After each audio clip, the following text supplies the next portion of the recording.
護老者真實分享梁小姐的經歷。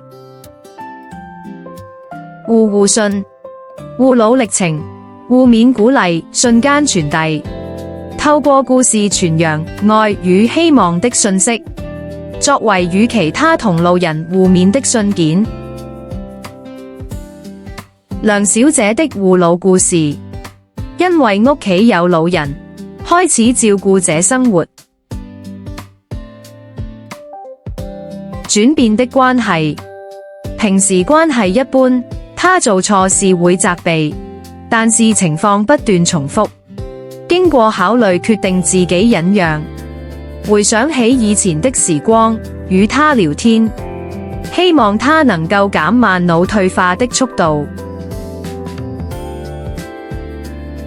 甜蜜的經歷，他現在不能行走，我會想擁抱他和親吻他，可惜發現已經不再是以前的人，我需要遷就。困難與克服，長者會無故大叫，解決方法是讓他重新說一次正確的需要。面對困境，第一時間想起日間中心或社區中心，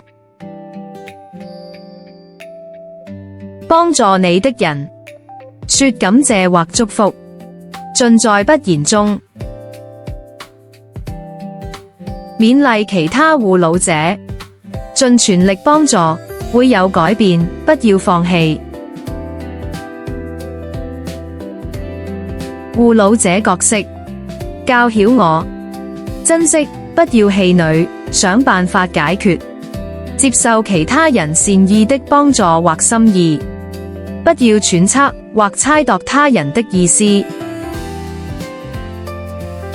如想分享你的護老經歷及勉勵其他護老者，歡迎投稿。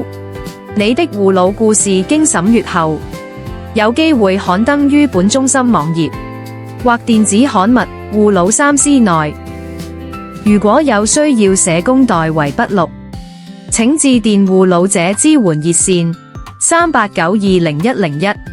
投稿或細閱護信，請瀏覽 https://sws.org.hk/care